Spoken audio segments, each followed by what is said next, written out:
Boa noite, meus irmãos. Hoje é dia 19 de agosto de 2024, segunda-feira. Estamos iniciando os trabalhos na Casa Espírita de Abel Sebastião de Almeida.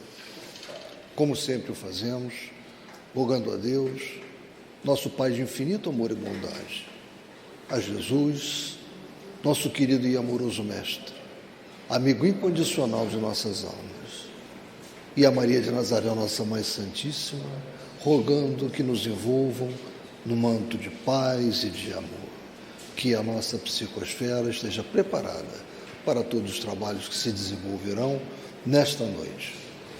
Começando, como sempre, agradecendo também a esta zelosa equipe da espiritualidade, esses nossos amigos que compõem a Comissão de Abel Sebastião de Almeida, incansáveis trabalhadores, muito zelosos para com todos nós.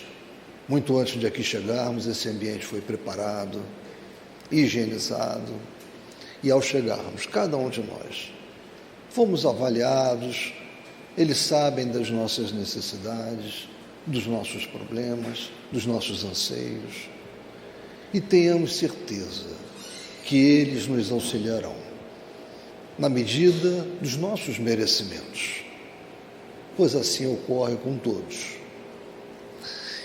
Então, dito tudo isso, que já chega, né?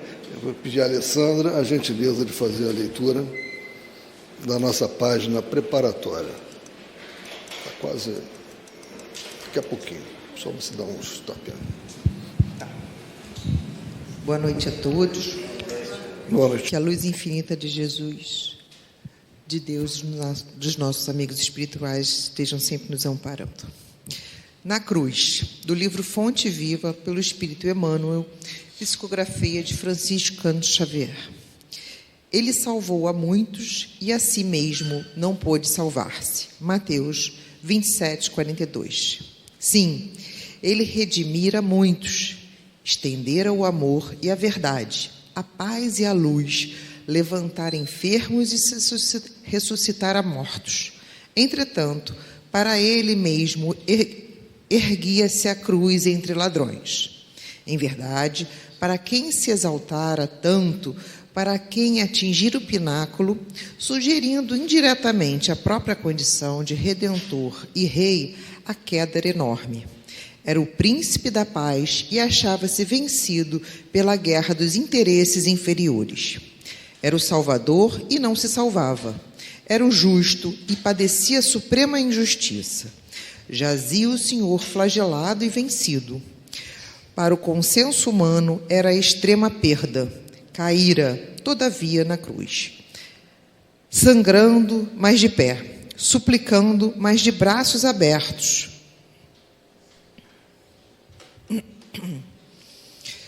Relegado ao sofrimento, mas suspenso da terra. Rodeado de ódio e sarcasmo, mas de coração içado ao amor. Tombara, vilipendiado e esquecido, mas no outro dia transformava a própria dor em glória divina. Prendera-lhe a fronte, empastada de sangue, no madeiro, e ressurgira à luz do sol. Ao hálito de um jardim, convertia-se a derrota escura em vitória resplandecente. Cobria-se o lenho afrontoso de claridades celestiais para a terra inteira. Assim também ocorre no círculo de nossas vidas. Não tropeces no fácil triunfo ou na auréola barata dos crucificadores.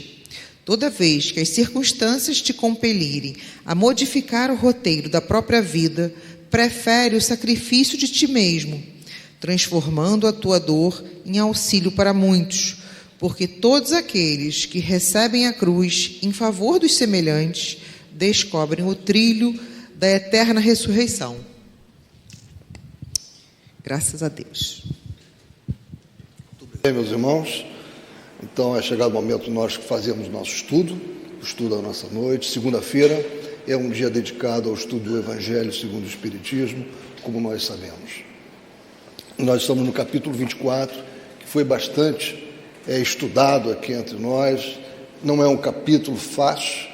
Aliás, a mensagem de Jesus, que está contida nos evangelhos, ela nos concita a refletirmos bastante, não é? A mergulharmos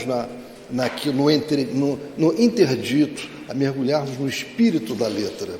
E esse capítulo ele é muito interessante. Não ponhais a candeia debaixo do alqueire.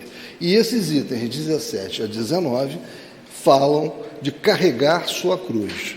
Quem quiser salvar a vida, perdê-la-á. Bom, depois dessa leitura de Emmanuel, né, como eu sempre digo, é muito difícil ter novidades, né? Emmanuel, com seu poder de síntese, ele já nos trouxe, na verdade, a grande síntese que nós precisávamos. Então, nós vamos começar. O item 17, nós vamos trabalhar, como eu falei, né, de 17 a 19. No item 17, benditosos sereis quando os homens vos odiarem e separarem, quando vos tratarem injuriosamente, quando repelirem como mal o vosso nome por causa do Filho do Homem. Regozijai-vos nesse dia e exultai de alegria, porque grande recompensa vos está reservada no céu, visto que era assim que os pais deles tratavam os profetas. É em Lucas capítulo 6, versículos 22 e 23, de onde foi extraído. Ou seja, os homens de ontem, né, também fizeram isso com os profetas, é o que ele estava dizendo. Não espereis que seja diferente com relação à minha mensagem, porque a mensagem de Jesus era dificílima, primeiro, naquela época, de ser entendida, e segundo, dificílima de ser praticada. Então, porque a mensagem de Jesus ela implica uma grande modificação pessoal, muito difícil de ser feita rapidamente, e ainda mais num homem ainda muito imperfeito, cheio de ilusões materiais, ódio no coração, luxúria, cupidez. Então, quando vem uma pessoa que chega entre nós para dar uma mensagem de amor, de tratar o próximo sempre como gostaria que ele te tratasse, de fazer o bem acima de qualquer coisa, de abdicar do seu conforto para ajudar um terceiro, isso era muito difícil, isso era revolucionário. Nesse sentido, Jesus era um revolucionário, porque ele veio revolucionar a nossa forma de ver o mundo, a nossa forma de nos relacionarmos, a nossa forma de pensar o futuro. E isso mudava as estruturas, isso provocava alterações fortes nas estruturas de poder, de comando, porque ele tinha seguidores, ele conseguia, a cada vez que ele estava junto com o povo, a cada vez que ele chegava às pessoas, a regimentar mais e mais pessoas, que começavam a entender aquilo, porque ele era o amor em pessoa. Então é por isso que ele já tinha dito, olha, vocês vão me seguir, mas não esperem que o caminho seja fácil. Vocês serão atacados, porque como ele foi atacado. E ele disse aqui, como os anteriores, os profetas foram atacados também. Então, um resumo desse item 17, né? Aqui Jesus está encorajando os seus seguidores a se alegrarem, mesmo quando enfrentarem perseguição e rejeição, por causa de sua fé. Ele promete uma grande recompensa no céu. Ou seja, na verdade, o que ele está dizendo? Na vida após a morte. Essa foi uma das passagens, uma das inúmeras passagens dele, em que ele faz alusão a isso, né?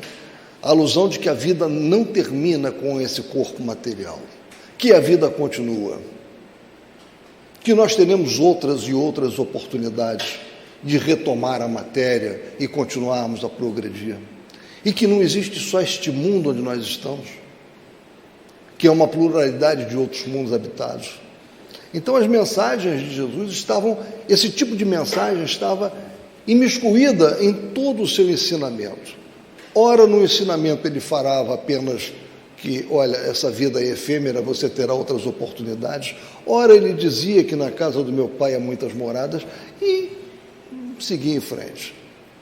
Então, para aqueles, ele promete uma grande recompensa no céu para aqueles que sofrem por sua causa, comparando-os aos profetas que também foram perseguidos.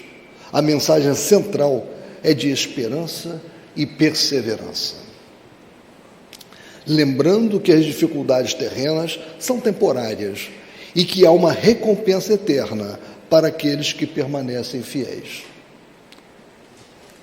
E a recompensa é eterna. Então, só para fazer um pequeno apanhado, né, porque está na mensagem de Jesus essa informação, né? Ao longo da história bíblica, muitos profetas enfrentaram perseguição devido à sua fidelidade à palavra de Deus. Aqui estão alguns exemplos notáveis: Jeremias, Elias, Isaías, Amós, Daniel. Jeremias foi preso, jogado em uma cisterna, constantemente ameaçado de morte por pregar a destruição de Jerusalém e a necessidade de arrependimento. Elias confrontou o rei Acabe e a rainha Jezabel por sua idolatria. Jezabel prometeu matá-lo, forçando Elias a fugir para salvar sua vida. Isaías, segundo a tradição, Isaías foi cerrado ao meio durante o reinado do rei Manassés, por sua mensagem de julgamento e esperança. Amós, um pastor e colhedor de sicômoros, figos, foi expulso de Betel por Amazias, o sacerdote, por suas profecias contra Israel. Daniel, embora não fosse um profeta no sentido tradicional, ele foi jogado na cova dos leões, por continuar a orar a Deus, desobedecendo ao decreto do rei Dario. Então vocês vejam, Jesus estava exatamente mostrando o seguinte: se preparem, me seguir não é fácil, mas me seguir é o único caminho. E aí ele quis dizer, olha, isso já aconteceu no passado, isto que aconteceu com os profetas, pela fidelidade deles a Deus, também vai acontecer com vocês, mas vocês terão a vida eterna, ou seja, vocês terão, né, a graça eterna por estarem mudando e seguindo a mim, que sou o caminho, a verdade e a vida. E no item 18 do Evangelho segundo o Espiritismo, nós encontramos o seguinte: chamando para perto de si o povo e os discípulos, disse-lhes: se alguém quiser vir nas minhas pegadas, renuncie a si mesmo, tome a sua cruz e siga-me, porquanto aquele que se quiser salvar a si mesmo, perder-se-á, e aquele que se perder por amor de mim e do Evangelho se salvará. Com efeito, de que serviria a um homem ganhar o mundo todo e perder-se a si mesmo? Isto é muito importante. Está em Marcos, capítulo 8, versículos 34 a 36, Lucas, capítulo 9, versículos 23 a 25, Mateus, capítulo 10, versículos 38 e 39, e João, no capítulo 12, versículos 25 e 26. Essa é a redação do item 18, que é muito importante para nós, porque aqui nesse item 18, ele está mostrando a necessidade de cada um saber pegar a sua cruz e seguir o caminho que ele estava apresentando. E qual é a cruz de cada um de nós? A cruz de Jesus, tão simbólica para todos, né? Aquela madeira pesada, aquela cruz de madeira que ele teve que carregar, foi arrastando praticamente aquela cruz, sofrendo, sendo espancado. A cruz exatamente onde ele seria preso, onde ele seria pregado e onde seria assassinado. Esta cruz simboliza o que ele diz? Cada um pegue a sua cruz, cada um trabalhe seus problemas, todos nós temos. E esses problemas que nós temos, o Espiritismo nos mostra claramente que eles são fruto das nossas imperfeições, eles são fruto do nosso passado. O nosso passado tem muito a revelar, com certeza. E se nós tivermos curiosidade para tentar entender um pouco do nosso passado, basta nós avaliarmos a natureza das provações que nós temos, das provações e das expiações que nós enfrentamos hoje. Porque elas mostram para nós muito claramente, quando nós queremos ter olhos para ver, a natureza do que nós já fizemos no passado. E muitas das vezes os problemas são decorrentes da própria encarnação. Então a nossa cruz é essa. Agora, nós não devemos nos escudar porque temos problema, porque temos sofrimento, porque as coisas não estão dando certo em determinado momento da nossa vida, nos afastarmos do caminho que Jesus nos apresentou. Nos afastarmos da fé em Deus, nos afastarmos da prática da caridade, nos afastarmos daquilo que efetivamente pode nos auxiliar. Porque é a primeira tendência, surge o problema, surge a dor, a gente começa a se afastar. Aí depois, quando está muito agudo, às vezes você começa então a procurar de novo. Você procura apenas para tentar um lenitivo. Eu vou à casa espírita porque eu estou agora com problema, preciso de auxílio. Mas veja só, essa não é a mensagem de Jesus. A mensagem de Jesus é: o auxílio será dado na medida em que você trabalhar para ele. E trabalhar para que esse auxílio aconteça envolve uma modificação pessoal, uma modificação íntima e para com os demais, que é consequência disso. É praticar o amor para com os nossos semelhantes, praticar a caridade. Jesus sabia que nós não iríamos ficar perfeitos no estalar de Deus, é claro que não era isso que ele estava querendo. Ele estava querendo que nós iniciássemos uma modificação, a partir dele, uma grande modificação comportamental. Porque a nossa salvação, o nosso crescimento moral e o nosso crescimento intelectual, eles são o nosso progresso. Então nós só vamos progredir se nós crescermos intelectualmente e crescermos moralmente. Crescermos moralmente é exatamente nós nos modificarmos. Eliminarmos o egoísmo, eliminarmos a vaidade, eliminarmos a cupidez, eliminarmos a luxúria e tantas outras coisas das quais nós somos catedráticos. Todos nós. Mas é isso que nos prende, são aguilhões, são pedras muito pesadas, nós precisamos quebrar isso. E é isso, essa é a nossa cruz. Peguemos a nossa cruz e continuemos em frente. Não nos encostemos na parede apenas porque está doendo o pé. Caminhemos, porque ao caminhar nós poderemos auxiliar. E ao auxiliar, o auxílio chegará. Porque se alguém precisa de nós, nós também precisamos de alguém. E dar é sempre a melhor forma de receber. Então, veja só, ainda nesse aspecto aqui, né? Se alguém quiser vir nas minhas pegadas, disse Jesus, renuncie a si mesmo, tome a sua cruz e siga-me. Nesse exemplo aí, que eu fiz auxiliado, né, pela inteligência artificial, né, o que é a cruz aí, né? O que está simbolizando a cruz nessa figura, né? É esse peso enorme, né? E nós estamos vendo uma criatura, um homem, né? Podia ser uma mulher, o que importa aqui é que é um ser humano, subindo um monte e ele já está muito alto. O ar deve estar rarefeito, deve estar muito difícil, mas ele continua a caminhada dele. Esse é o símbolo. A cruz é pesada para todos nós, não é? Não há aquele aqui que possa dizer que o meu problema é maior do que o outro. Nenhum de nós aqui sabe exatamente o peso dos problemas pessoais que cada um tem. Mas isso não pode nos prender, não pode nos imobilizar para o trabalho do bem, para a caminhada seguindo as pegadas do Cristo, porque seguir as pegadas do Cristo é praticar a caridade, é praticar o bem, é praticar o amor ao próximo, é nos renovarmos, é uma prática diária da renovação mental, diária. Então, como interpretar o convite à renúncia a si mesmo? É uma das reflexões que ficam para nós. Seguir as pegadas de Jesus, o que significa? E como interpretar essa alusão feita à cruz, que é fruto do que nós estamos aqui conversando, né?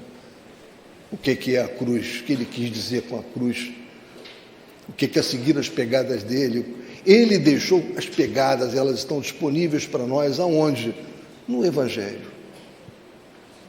Nesse código de ética, nesse código de moral, que eu sempre digo, esse é um código de moral universal. E ele não é universal porque ele se aplica à Terra, ao nosso planeta Terra.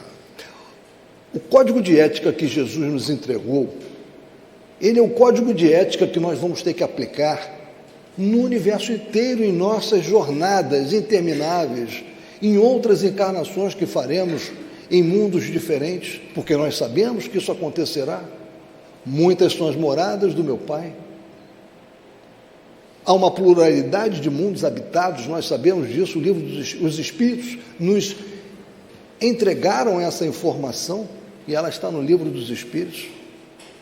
Não é? Então, que código de ética nós vamos usar?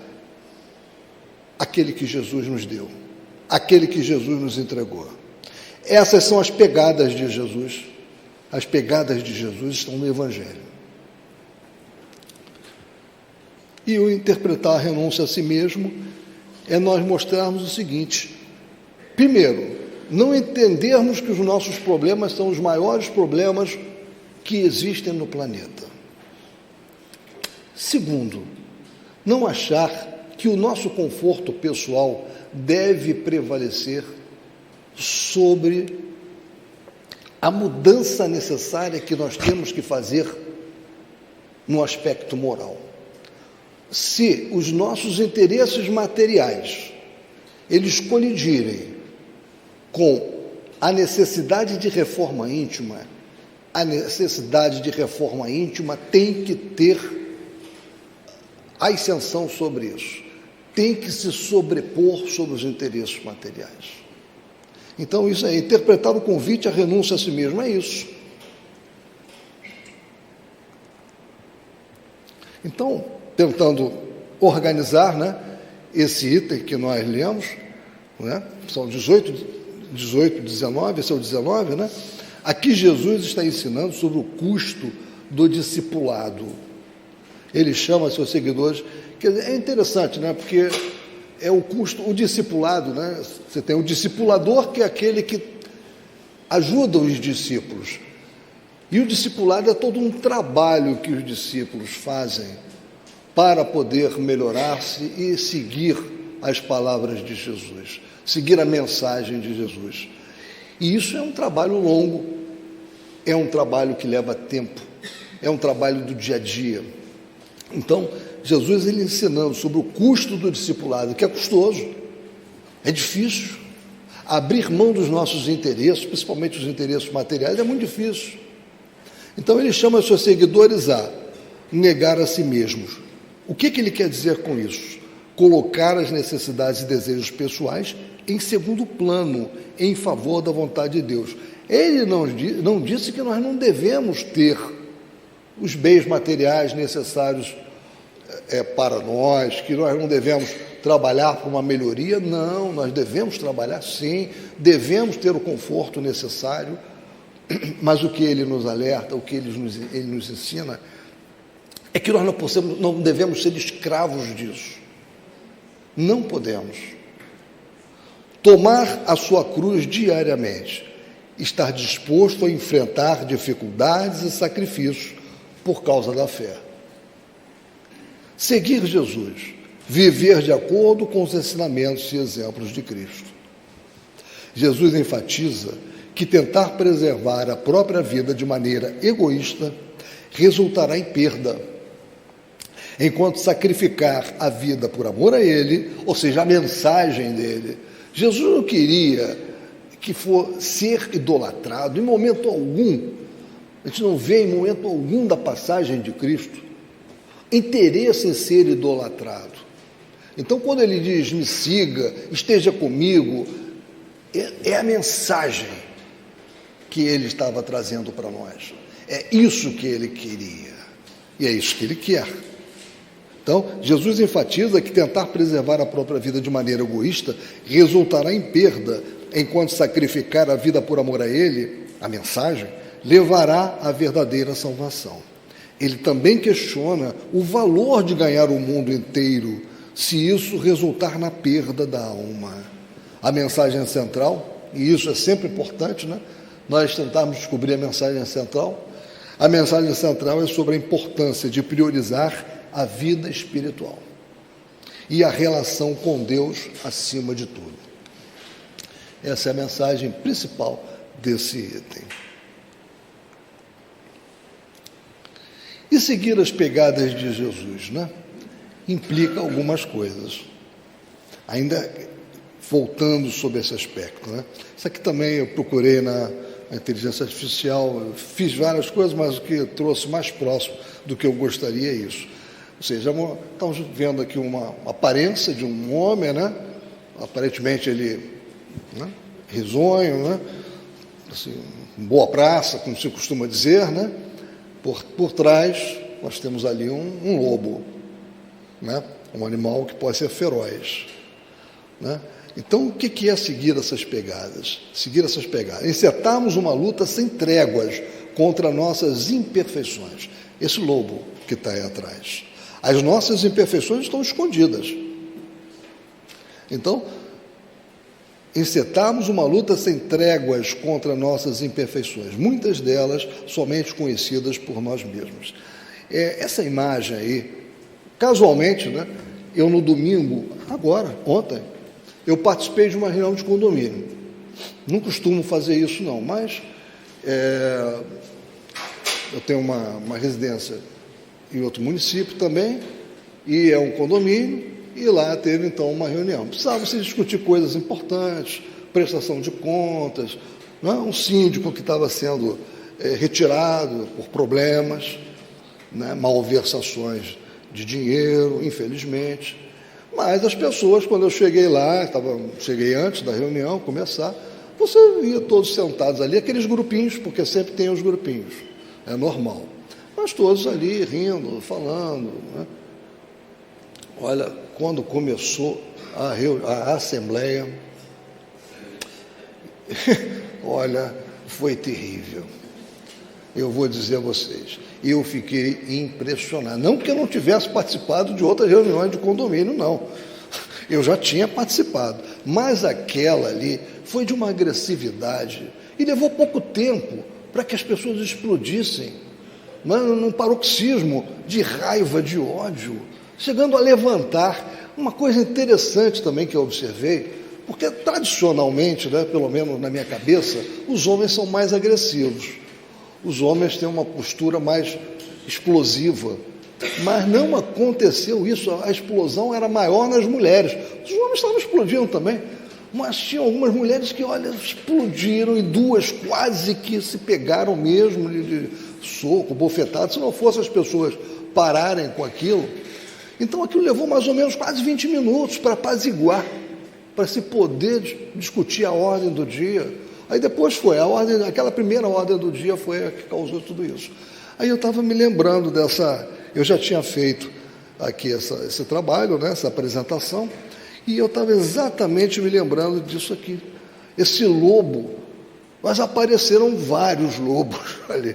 Um negócio terrível, são as nossas imperfeições. Era disso que Jesus sempre falou, essa mudança necessária. Ou seja, eliminar esse lobo que nós trazemos conosco, que simboliza as nossas imperfeições. Então, eliminarmos nossas más tendências, agressividade, luxúria, ganância, etc, etc, etc. Trabalharmos incessantemente para eliminarmos gradualmente as duas chagas que prendem o espírito na escala do progresso: orgulho e egoísmo. O que aconteceu nesta assembleia que eu falei para vocês, era fruto de orgulho e de egoísmo exacerbado, nas suas diversas variações, mas era isso. Trabalhar incessantemente para vencer o homem velho, a fera que ainda coabita conosco. Essa é a proposta de Jesus, essa modificação tão importante, que é a nossa modificação interna, que é a construção de um mundo novo, de um homem novo. E o homem aqui, é claro, né? Eu estou falando do ser humano novo.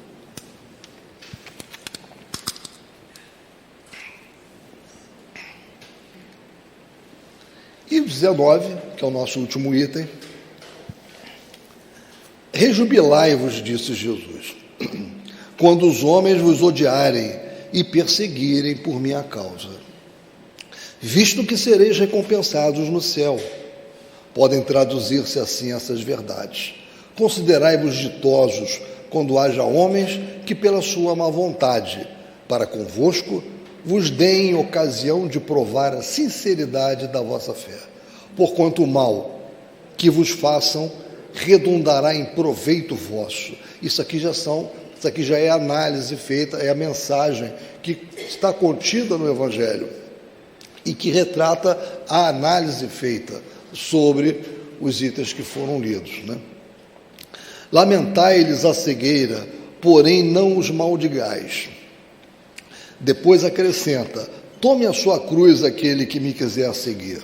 Isto é, suporte corajosamente as tribulações que sua fé lhe acarretar, dado que aquele que quiser salvar a vida e seus bens, renunciando-me a mim, perderá as vantagens do reino dos céus, enquanto os que tudo houverem perdido neste mundo, mesmo a vida para que a verdade triunfe, receberão na vida futura o prêmio da coragem, da perseverança e da abnegação, de que deram prova. Mas aos que sacrificam os bens celestes, aos gozos terrestres, Deus dirá: já recebestes a vossa recompensa. Nós vemos essa dificuldade também de seguirmos Jesus, ou seja, na nossa vida de relação, todos os momentos, para aqueles que trabalham nas empresas, notadamente nas grandes empresas, você veio também muita dificuldade para isso, para seguir essa mensagem de Jesus.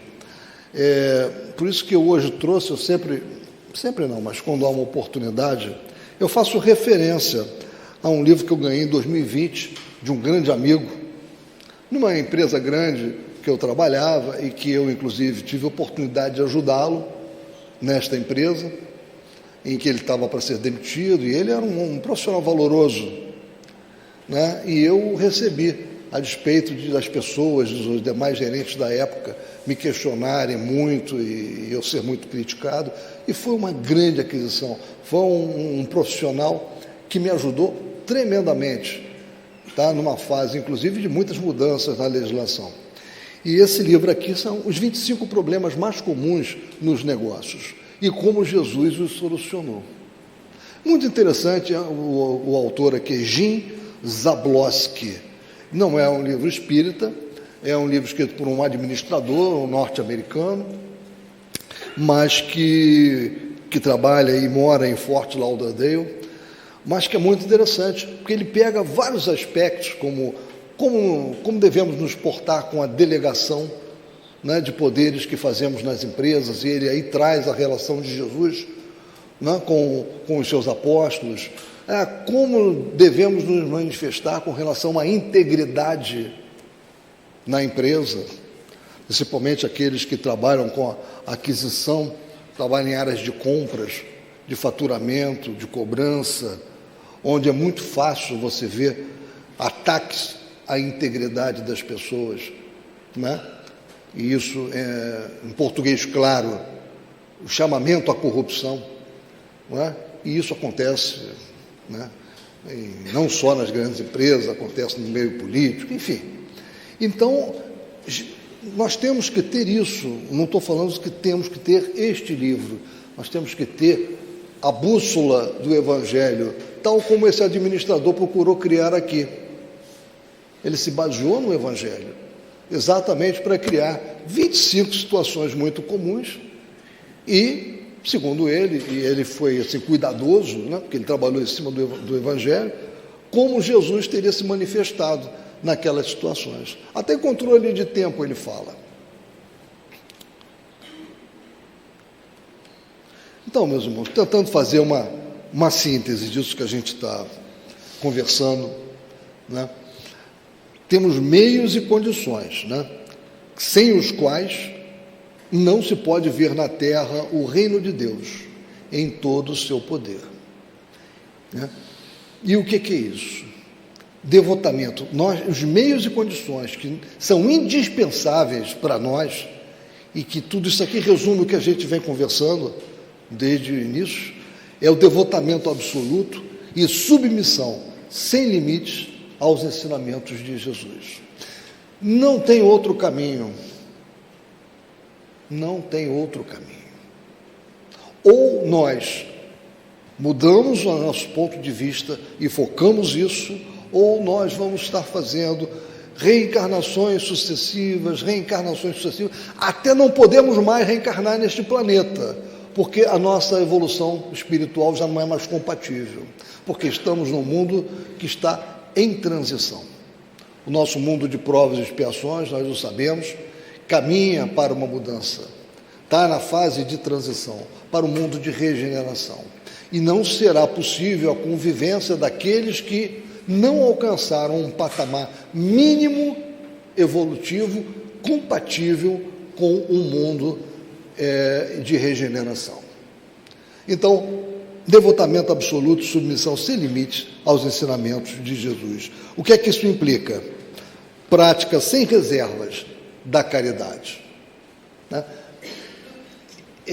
Quando eu falo prática sem reservas da caridade, é assim, sem reserva mental, porque no Código Civil você tem uma alusão à chamada reserva mental. É quando você pratica um ato, mas você não deseja o resultado que aquele ato normalmente vai trazer, mas você omite aquilo ali, ardilosamente. Ou seja, então, isso é uma das causas de anulabilidade de um ato jurídico, né? Quando a outra parte lesada consegue comprovar que você atuou com reserva mental.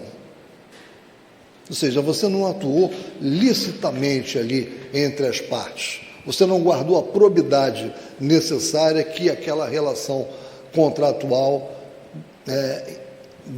necessitava. Então, prática da caridade sem reservas, ou seja, vamos praticar a caridade, mas sem aquela reserva, ou seja, eu vou fazer porque eu estou querendo progredir, eu estou precisando de auxílio. Gente, a caridade é ajuda, mais amor. Ajudar nós podemos sempre. Agora, praticar a caridade vai envolver agir com amor. Sem aquela intenção por trás de que, eu só vou fazer isso porque eu quero ter aquilo. Não. Essa não é a caridade. Isso é ajuda. Terá o seu valor? Claro, toda ajuda que se faz a uma pessoa tem o seu valor. Mas não queiramos dar àquela ajuda o status de caridade. E a outra coisa é amar ao próximo como a si mesmo. Mensagem que Jesus nos deu o tempo todo, né? O amor incondicional ao próximo. Então, essas são as condições únicas de chegarmos à perfeição relativa que a humanidade pode alcançar. Sim. Por que não é a perfeição absoluta, né? Porque a perfeição absoluta, ela é de Deus. Então, nós não devemos achar que a nossa perfeição, nós vamos chegar à perfeição absoluta. Não, nós vamos progredir incessantemente, né? Mas o status da nossa progressão será sempre um status abaixo da perfeição divina. Ele sim, ele é absolutamente perfeito. Nós estaremos evoluindo. Jesus, quando o nosso planeta foi criado, nosso sistema solar foi planejado, ele era um espírito crístico, já naquela época. Ou seja, é uma categoria. Ele estava numa evolução enorme. Então vejam como deve ter sido difícil para ele, um espírito com aquela evolução, com o seu perispírito tão eterizado, ele voltar a mergulhar num corpo de carne. E isso aconteceu. Isso teve uma preparação de muito tempo. A Edna está manifestando lá, né? Foi uma preparação longa, foi uma preparação difícil, sim, até para ele foi difícil.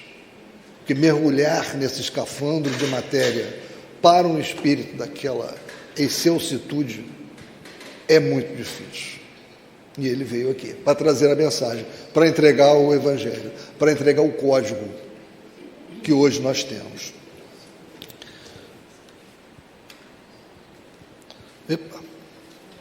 Então, meus irmãos, andar com Jesus é, portanto, decisão séria, pessoal, intransferível. Se erguida sobre o alicerce do discernimento, aprendemos a conciliar as expectativas da vida no plano físico com as necessidades de melhoria espiritual.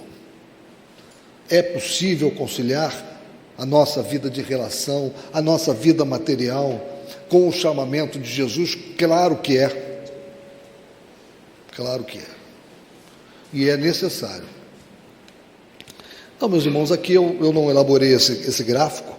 Esse gráfico eu peguei na internet, mas como eu achei que é um gráfico bastante interessante, eu já estou até dizendo que a fonte não é minha, né? Mas ele mostra aqui o tempo e a evolução, né?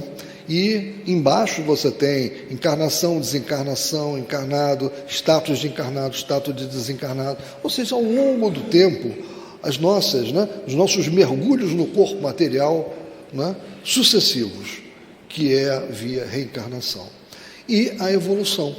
Né? Ou seja, e aqui a pessoa que elaborou esse gráfico, né, partiu lá por exemplo, dando um exemplo, né, de desentendimento com alguém, e aí depois a reflexão, a prece, né, a aceitação, a resignação, a convivência pacífica com o ofensor e, por fim, o perdão, né, do antigo ofensor, mostrando como é que se dá, né, esse nosso crescimento, exemplificando para nós, né, e muitas das vezes isso leva muito tempo, mas isso acontece. E o tempo que leva depende de quê? Da nossa vontade, do nosso esforço. Depende de nós. Por exemplo, naquela assembleia que eu estive, aquilo que eu vi, aquelas agressões, podia não ter acontecido, dependia das pessoas se conterem. E elas não conseguiam se conter. Então, aqui também, nós tivemos um estudo, eu me lembrei disso, que quinta-feira passada tivemos um estudo, aqui, quinta-feira temos um estudo de obras póstumas, e aí foi apresentada essa escala espírita, foi até a Marisa que fez, né? Então, aqui mostra como nós estamos, ou seja, a nossa posição, seja nessa evolução.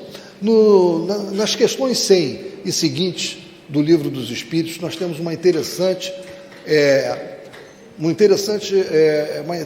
quantidade interessante de informações que os Espíritos passaram para Kardec sobre isso, sobre as ordens e sobre as classes da escala espírita.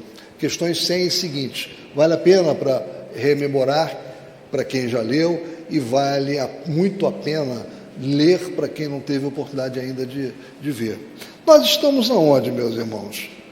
Em que ordem nós estamos aqui? Claro que nós estamos na terceira ordem, né? Não deu ainda para chegar na segunda ordem, né? Nós estamos nos esforçando. Para chegar na segunda ordem, muito há o que fazer, muito há o que mudar. Aquele lobo daquela figura que eu mostrei para vocês, ele tem que ser eliminado, porque enquanto ele existir, não dá para passar da terceira ordem para a segunda ordem. E lembremos-nos, o mundo está evoluindo, o planeta se transformará num planeta de regeneração. E neste planeta de regeneração, aqueles que estiverem na terceira ordem vão ser chamados a reencarnar em outro mundo compatível, porque passará a ser só um lugar de segunda ordem, né? E em cada uma dessas classes, os espíritos esclarecem para Kardec, né? Você vê que tem, na terceira ordem, vai da sexta classe à 10ª classe. Essas classes, elas não são números, como costumo dizer, números clausos, números fechados. Não são. Elas são abertas. Ou seja, aquilo ali, dentro da sexta classe, você tem inúmeras subclasses. Dentro da sétima, inúmeras subclasses. É que foi necessário fazer uma categorização. Kardec, ele era um homem de ciência, né? Ele buscava, sempre que possível, seguir uma regra taxonômica. Ele procurava fazer uma taxonomia. E ele aí quis classificar. Mas é muito mais amplo do que isso. Mas, ou seja, é a mensagem de Jesus, é o Evangelho, é a bússola que ele nos trouxe. São as elucidações evangélicas, como está no título desse livro, que eu já citei algumas vezes e que eu recomendo para quem puder ler, né? Conhecer, de Antônio Luiz Saião, Elucidações Evangélicas à Luz da Doutrina Espírita. É uma boa aquisição para a pesquisa, para o aprofundamento da mensagem de Jesus à luz da doutrina espírita, né? Que tanto nos auxilia, é uma chave indispensável para nós chegarmos no âmago da mensagem. É a chave que abre a porta. Então, meus irmãos, era o que nós tínhamos hoje nesse estudo para apresentar. Eu agradeço a todos.